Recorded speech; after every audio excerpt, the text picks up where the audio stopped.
Тэгэхээр Монгол Улсын засгийн газраас бол 2019 оныг бол иргэн төвтэй төрийн үйлчилгээний жил болгон зарласан байгаа.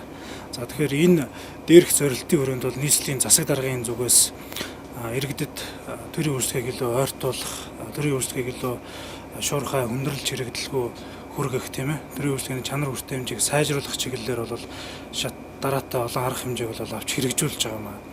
Тэгэхээр энэ ажлын нэг нь бол яг өнөөдөр та бүхэнд танилцуулж байгаа энэ явуулын хөдөлгөөнт офис байгаа. Тэгэхээр энэ хөдөлгөөнт офисын зорилго нь юу вэ гэхээр яг газар дээр нь төрийн байгууллагын төлөөлөл тийм ээ албаа агчд очиж иргэдтэй уулзаж асуудлыг нь сонсож газар дээр нь судалж шуурхай шийдвэрлэх арга хэмжээг авах зорилготой. Явуулын офис бол тухайн ажиллаж байгаа хэсэгтээ иргэдээс гаргасан хүсэлт, санал тийм үү үйлчлэгийг бол нийгмөр эцэслэн шийдвэрлээд дараагийнхаа одоо цэг рүү явж ажиллахаар бол ингэж ажиллаж. Тэгэхээр энэ явуулын офисын бас нэг салшгүй нэг хэсэг нь бол энэ 7712 тэг гэсэн утсаар иргэдийн өргөдөл гомдлыг хүлээж авч бас шийдвэрлэхээр байгаа. Тэгэхээр энэ явуулын офист одоо юу гэдгийг за танай хорон дээр энэ явуулын офис ажиллаж байгаа тохиолдолд иргэд одоо бичлэн ирж амжихгүй байгаа ч юм уу. Тэр үедээ бол дээр хэлсэн 7712 тэг гэсэн утсаар хандаад